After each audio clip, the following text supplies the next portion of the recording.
Okay, let's do this. We're going to be talking today about the new MIDI features in Logic 10.7, just because I think that there's a couple really interesting things, and it might be worth talking about how to use them and so forth. Really, we're going to be on probably just about 30 minutes for this one, and then tonight, uh, probably in the later evening hours, I'm going to jump on for about an hour and just go through some more of the features in Logic 10.7. The new updates give everybody kind of a chance to ask questions, and we'll figure some stuff out together. Hopefully these streams are useful. I know there's a lot of videos out right now, good content, but I do think it's worth continuing to discuss some of this stuff. Just inch up my sound just a little bit, and then I've got my mic right here too. Okay, cool. Let's see what we have going on for this stream. Okay, so the first and biggest thing is the addition of the input select for all of your MIDI channels. And so this becomes one of the most important things as we're doing this, to be able to go through and select the MIDI input. And there were a couple things that I didn't know first when we first installed this yesterday that I've since used this a bunch and tried to figure everything out. But the biggest thing at the beginning was when you're selecting the MIDI import. And let's actually go through where all of this information is.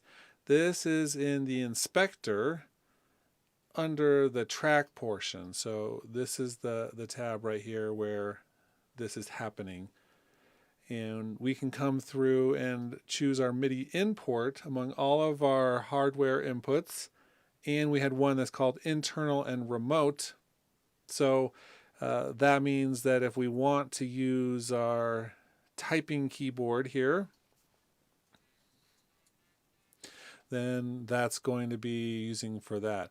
And I don't have my sound right now sending out to the stream, but let's turn that on real quick so you could all hear what I'm doing. So the output device, we're hijacking the Zoom audio device.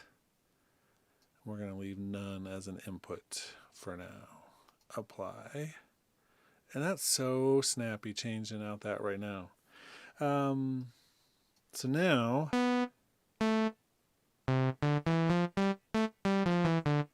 so we have the typing keyboard, which is only triggering the second track because the MIDI import is set to internal and remote. And then my first MIDI track,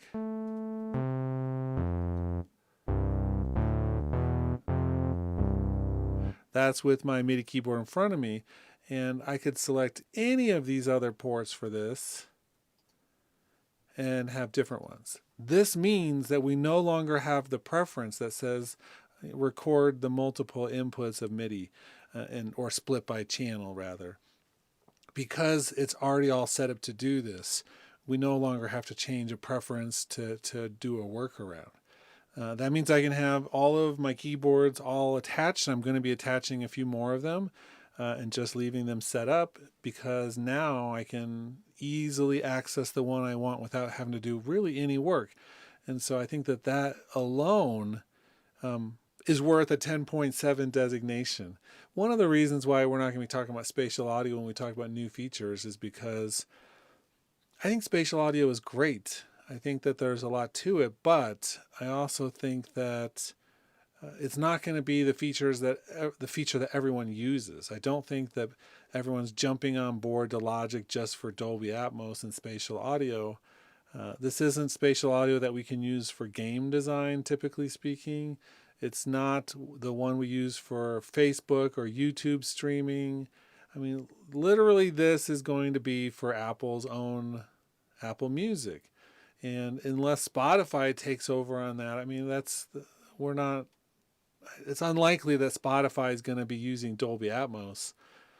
I don't know if unlikely. I don't know how likely it is. I imagine it's not likely, but this is going to be one of those cool features that you might use once in a while. But I don't know if we're all going to be on the bandwagon yet for this Dolby Atmos spatial audio. So the features we are going to be using are these ones that are the MIDI features, and it's going to be using MIDI 2.0, and it's going to be doing a lot more with the step sequencer and other things. So that I think is really positive.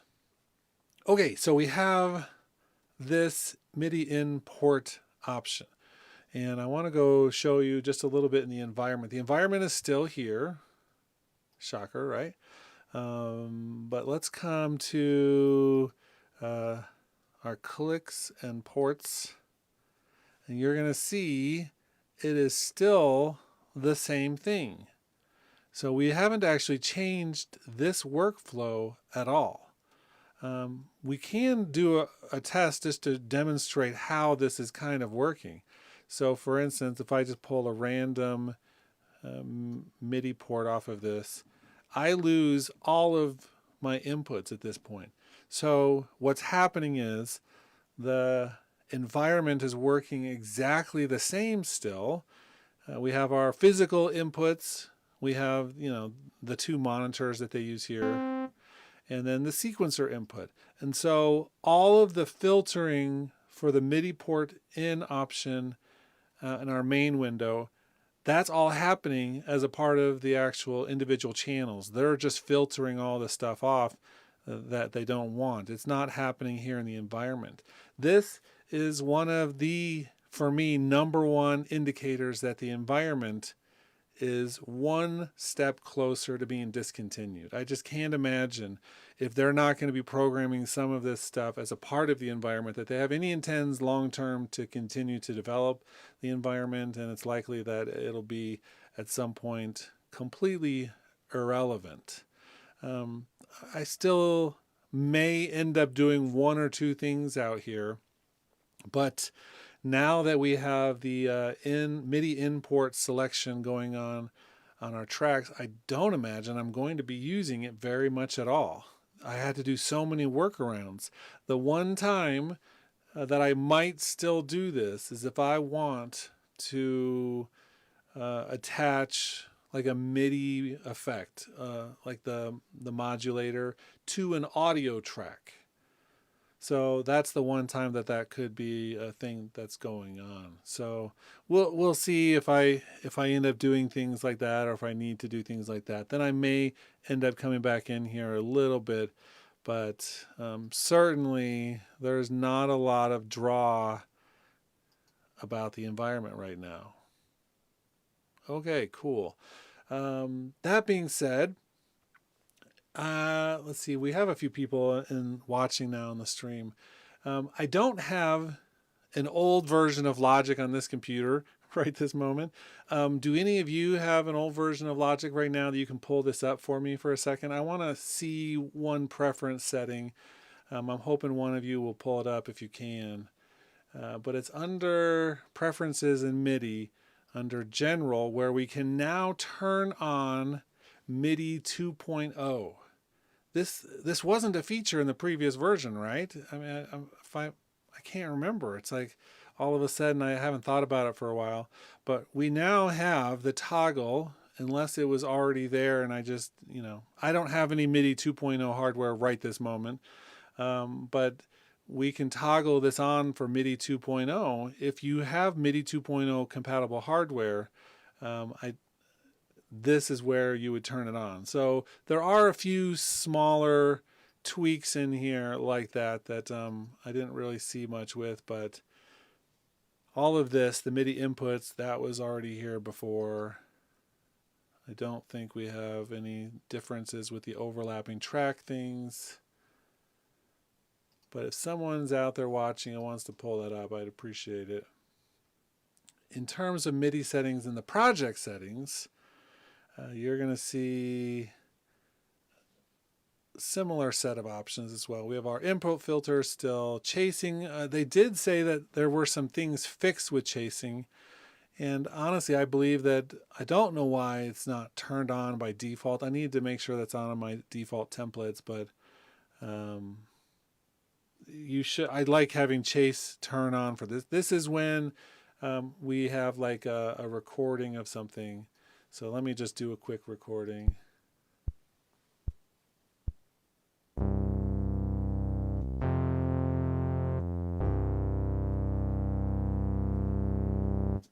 And so we have chase turned on. I can push play in the middle of a note, and it will go back and it'll figure that out. If I don't have chase turned on, then it just doesn't play. This is not a new feature, by the way. This is just something that they said in the release notes that they've been working on making sure that this was more reliable and things like that. But we have all of these other options. So the big one, of course, being the MIDI import, and then some of these other things here. The MIDI channel, we had channel selection, but we also have a MIDI out channel. And so actually what I want to do here is look at switching out retro synth on my second one and doing the external instrument for a second, because we have all of you want to start tying in the hardware with the choices you're making. And so this, I believe, was also like this with the destination and MIDI channel. So we already had some of these features here. We can now do all of this on the original channel thing. So one thing that I really like is that we can set the input for a specific channel to the IAC. So this is the internal connection that we have through our audio MIDI setup. This is the IAC driver. This comes with OS 10. This isn't a Logic thing. If you don't have this activated, it could be that it may be turned off, but this is like the internal pipe that we can send things through. And so, for instance, on one of these channels, I could say I want the input to be the IAC driver, and nothing else will get the IAC driver. So just that one channel will get the IAC driver. And I think we have all 16 channels on that. So we could very carefully route the IAC stuff now. That's helpful in some very specific situations. So I'm just seeing in the chat that there was no MIDI 2.0 toggle in 10.6.3.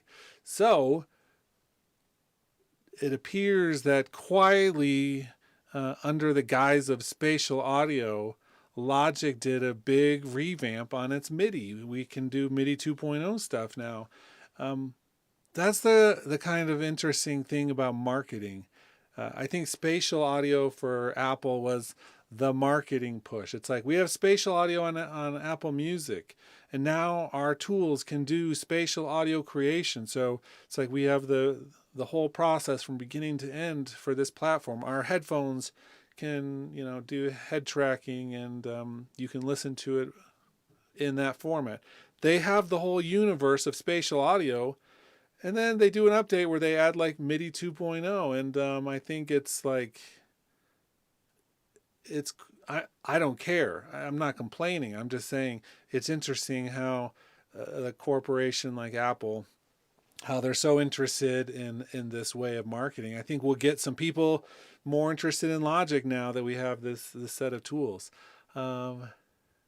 And then L.A. Winter says, I think an easier way to cart modulation to audio tracks is to route audio into an instrument track instead of using the environment. Yes and no. So the way that I would really do it right this moment is I would probably, if I needed something, if I really needed something, then I'm going to probably load that audio file into Alchemy and use all of the modulation and all of the MIDI effects that I want for that sound. So I'm going to put it in Alchemy and not do any routing anywhere because I think it's a pain in the butt. If I need a quick fix, then I will sidechain it. And I don't know if how many of you probably may have read about this, but let's do a compressor here on one of these real quick. I didn't want to do that. We'll do a compressor here, and let's set the sidechain to instrument number 1. I don't know if you've seen this, and I don't know if you can actually see it that well over there, but right where my mouse is, I might be able to zoom this up. There's a little arrow right there that shows that there's a sidechain coming into that channel. And so that is so helpful. So what you could do is you could put a compressor on an instrument channel and then sidechain it from the audio track, and then start using MIDI effects to process it. And I think that's what you're talking about, Ellie Winter, is using the sidechain, something like that, in order to put the audio onto the other track. For me, the times that I need something with a MIDI effects are usually in the panning world. And it's an easy way to do that is to move this into an instrument track, do some stuff with that, with panning with one of the other effects.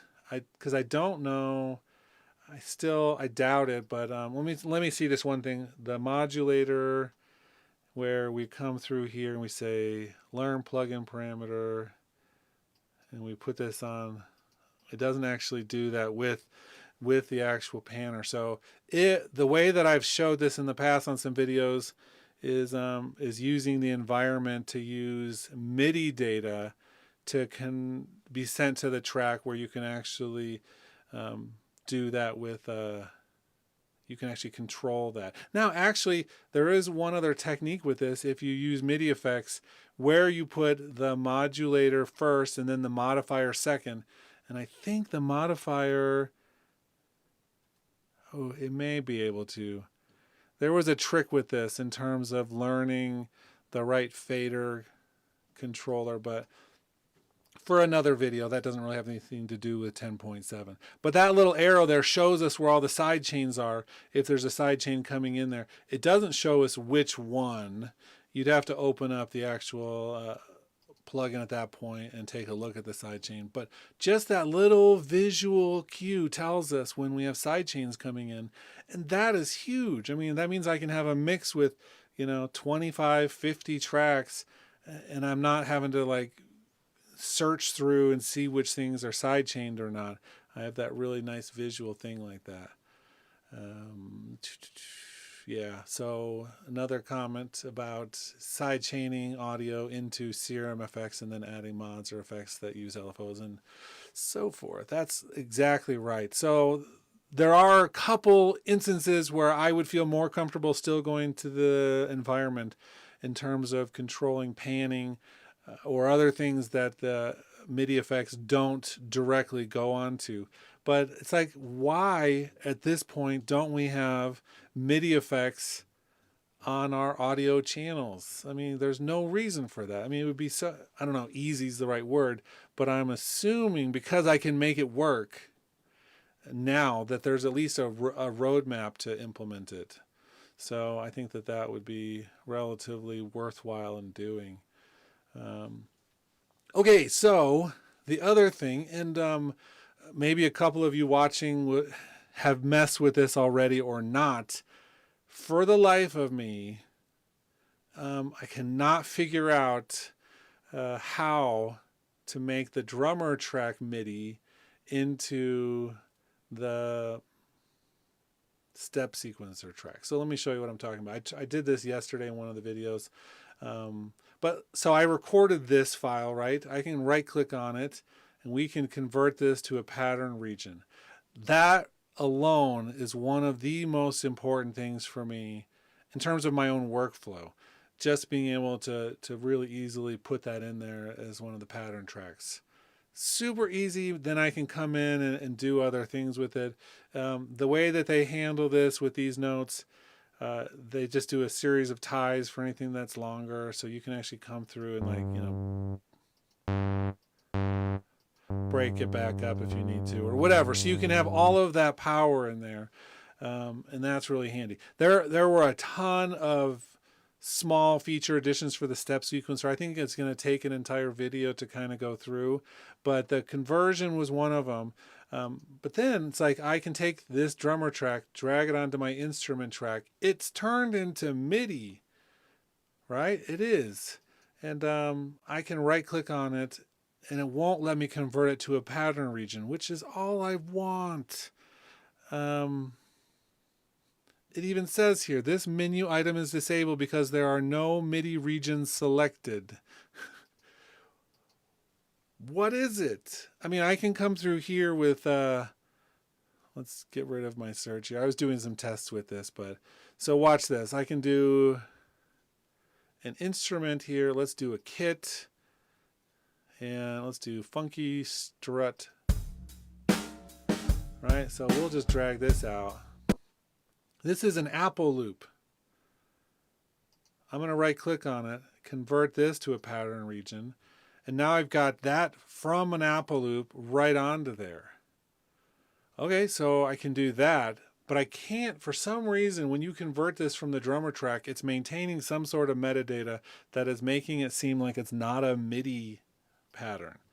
One thing I haven't actually tried yet, let's try this real quick, is let's go to drummer loops and jackpot here, right? Let's drag this on. It won't let me. Okay, but it's converted to MIDI when I do that. So let's see if we can. It won't let me do it there either. I don't get it. I don't get that part of it. Why I can't do that? That doesn't make any sense to me. And I'm assuming, because it doesn't make any sense, that it's what we call a bug. Because the fact that I can do one of these and convert it to a rhythm and then do another one here and I can't, it means that there's something else going on. I tried exporting these and bringing them in. I don't know if I've actually gone through and seen if there were some, specific pieces of data here that would have done something. But it's like, I don't see, I just don't even imagine what it could be. It says use note velocity, that's it. So this is a quirk. It's a quirk of the system, but I want to be able to get my drummer track and the MIDI that's controlling it. And then say I got a track just how I want it. Instead of going to MIDI with it and doing that, the step sequencer has so many great tools. I want to be able to take it into an actual, I want to be able to take it into that particular workflow. I want to make it a pattern region instead. I can go back to MIDI regions from these. I mean, I can go back and forth, but the minute it's originally a drummer track, you can't do it. So anyway, looking forward to that for another update coming up. Now, I don't have enough. I'm only going for another few minutes on this one, and then tonight I think we'll do like the full live stream on the step sequencer. I want to use a little bit more. One of my favorite things that they just came out with is the ability to do the option shift and do like a ramp motion. So I could like do builds like that. So I choose my first setting, hold option shift, and as I'm holding, I drag across and it does a straight line across the whole thing. I mean, that is cool. There's no question.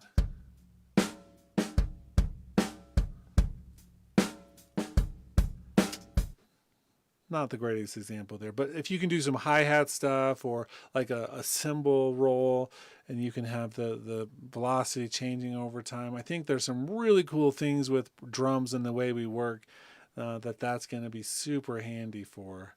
And so that alone and that type of thing are what we'll look at tonight when I do another live stream, just looking at more of these features and like you were just saying, Ellie Winter was saying, the new keyboard shortcut for adding ties without going into that mode. What is that keyboard shortcut again? It's like, what was it? Command Option. So I can do Command Option and just drag and there's like a legato mode, which will let everything that butts up against each other actually go like an extra sample. That way it triggers legato mode on the instrument that you're triggering. There's a number of nuances that are incredibly powerful. And so I think it's really important to explore some of these things, because great as spatial audio is, and I already, like, my first video on this thing outside of live streams was about spatial audio. And I actually had some wrong information in the first iteration. I had to re-release it once Music Tech Explained commented. I love having fact checkers on my videos. It's actually super helpful, because it was like a thing that wasn't clear until like I knew exactly where the export was. Like, unless you know, just to look down here, by the way, the ADM BWF exports are in the export menu. Different than the bounce. You can't bounce them. Anyway, but that was the first video I had made about this whole thing, because that's what I was super interested in seeing. But the truth is, I'm not going to be using Dolby Atmos and Logic all that much. Hardly ever, in fact, because my formats on YouTube and with the Unreal Engine, the projects I'm working on there, everything is ambisonics. And the biggest difference being that ambisonics, they can do a free implementation, and Dolby Atmos, they're going to charge you for that or have to make a deal. And Dolby Ambisonics is just the northern hemisphere of the sphere, meaning they don't do any sound below ear level. So if you're doing a video game and you're walking like in a hallway and you want to have like a creaking or a mouse sound or footsteps, Dolby Atmos doesn't actually localize below your ear, so you can't do footsteps in the right place. Whereas ambisonics is a full 360 sphere. Anyway, so I think later for the other live stream, we're going to dive really deep into the step sequencer. And I'm going to continue this afternoon to try to find a workaround for the drummer track to see if there's a way to strip that piece of data that makes it identify as a drummer track instead of a MIDI track. We're going to find it, because that, I think, if we can find a fast workaround, will be worthwhile. Option command, yeah. Okay, cool. Anyway, thanks. This is, like I said, just a short 30-minute stream looking mostly at the MIDI port input, and I'm interested. I need to go out and buy a MIDI 2.0 controller to see exactly how that's implemented with Logic. So that'll be on my list of things to do this month. But come back tonight if you're interested in seeing more about the step sequencer in action and some of the cool new features and things. But otherwise, thanks for joining the stream. And if you're watching this later, thanks for watching it. But we'll see you later on today if you're up for another stream.